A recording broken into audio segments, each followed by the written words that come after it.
দেখুন, ইতিপূর্বে মমতা ব্যানার্জিকে যখন মা শারদার সাথে তুলনা করেছিল, মমতা ব্যানার্জি কিচ্ছু বলেননি।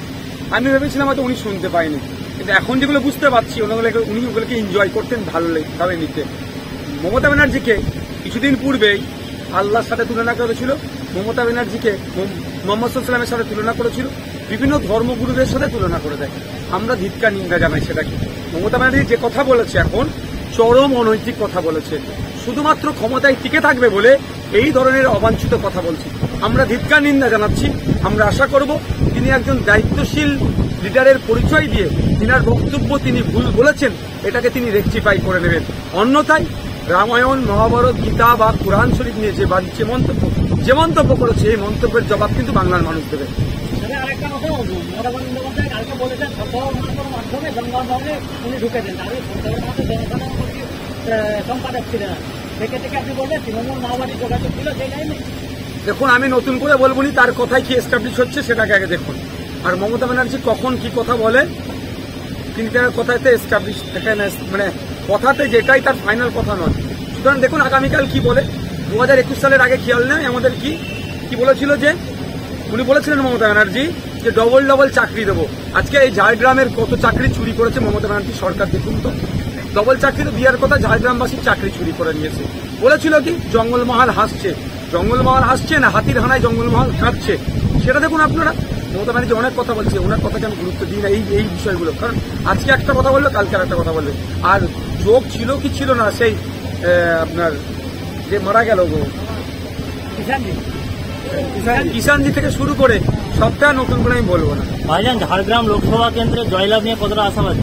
দেখুন, আমরা 17টা জায়গায় প্রার্থী দিই, 17টা জায়গায় আমরা চাইছি জিতবো।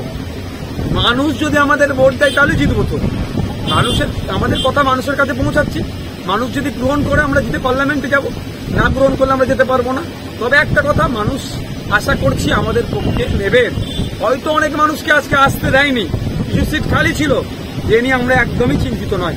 কারণ এটুকুই আমরা জানি, মানুষের মনের মধ্যে খাম সিম্বলটা পৌঁছে গিয়েছে। মানুষ শুধু ভোট দেওয়ার সুযোগটা পেলেই আইএসএফকে পার্লামেন্টে পাঠাবে। আচ্ছা, মমতা ব্যানার্জি আগে ভোটের প্রথম পর্যায়ের দিকে বলেছিলেন যে আমার লাশের উপর দিকে সিএ করতে হবে, কিন্তু এখন তিনি বলছেন যে কন্ডিশনালি তিনি সিএতে রাজি। আরে 2005-এর দিকে তো মমতা ব্যানার্জি ডেপুটি স্পিকারের মুখের দিকে কাগজ ছুড়ে দিচ্ছিল কিসের জন্য? এই ঘুষপেটিয়া আমাকে বলতো তখন এরা। এ তো বিজেপিকে সুবিধা করে দেবে। পার্লামেন্টের রাজ্যসভায় বিলগুলো পাস হয় না। এই ধরনের 7টা গুরুত্বপূর্ণ বিল এই মমতা ব্যানার্জি বিজেপিকে পাস হতে সুবিধা করেছে। এই জল জমি জঙ্গলের অধিকার কেড়ে নিচ্ছে। 2006-এর ফরেস্ট রাইট অ্যাক্টকে তারা ভায়োলেট করছে, মান্যতা দিচ্ছে না।